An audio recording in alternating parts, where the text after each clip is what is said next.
Dear friends, today's readings speak about the multiplication of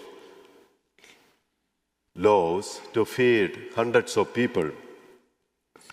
I was then reminded of a woman who was hosting a dinner party for her friends and family.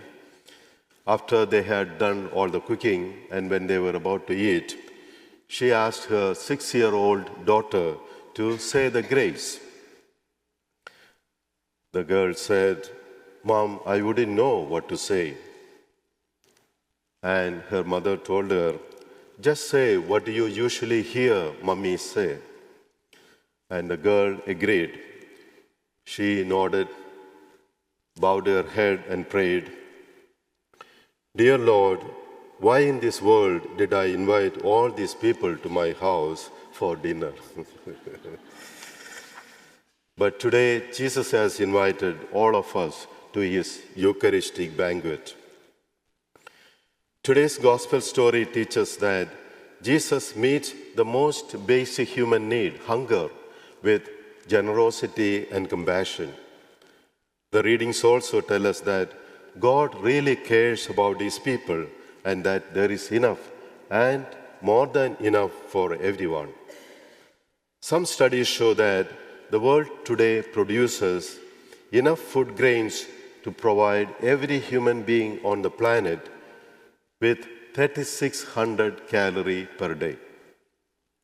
Over the past 25 years, the food production has exceeded the world population by 16%.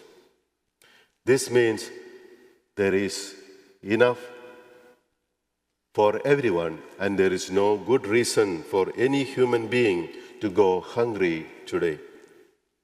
But even in a wealthy country like ours, 1 child out of 5 grows up in poverty, and 3 million people are homeless still. It is too easy for us to blame God or state governments for all these problems of poverty and hunger. As a community, we have a responsibility because these are our problems too. That is the meaning of the Eucharist we celebrate here today.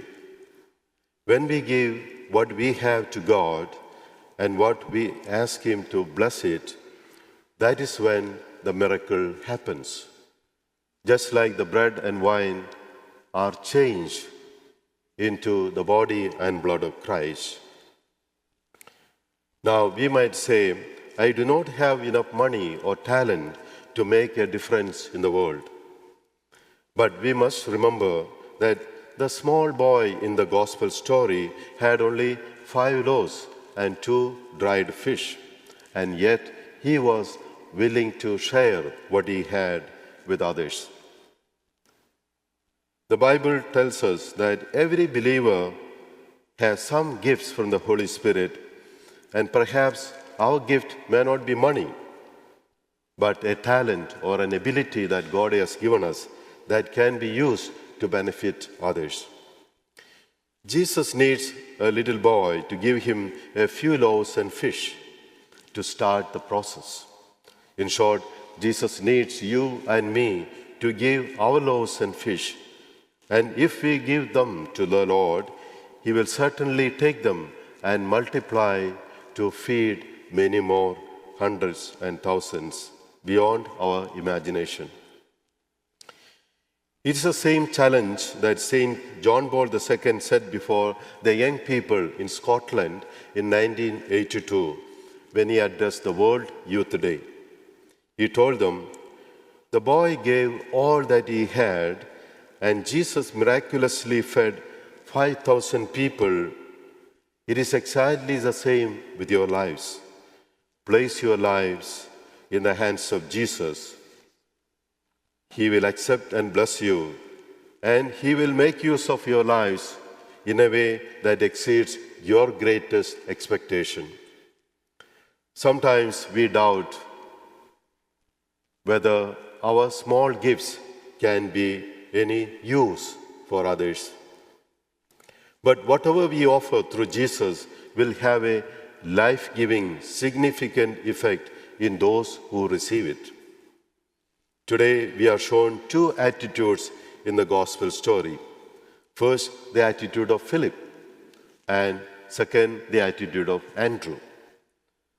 Looking out over the huge crowd, Philip said, "There is no way we can feed all of these people." In other words, the situation is hopeless, nothing can be done. But on the other hand, Andrew, trusting in the Lord, said, "I will see what I can do, even though it won't be enough." And we know Jesus did the rest. Let us pray that we may have the same attitude that Andrew had in our life. Dear friends, the little boy trusted Jesus completely with what he had in the basket. What do we carry in our baskets that we have not given to the Lord? Our time, our talents, or our resources?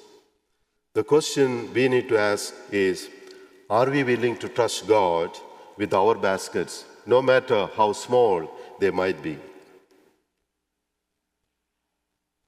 If we do, Jesus can use our life to feed multitudes of God's people, both physically and spiritually. I like to close with a beautiful reflection that is attributed to Saint Mother Teresa.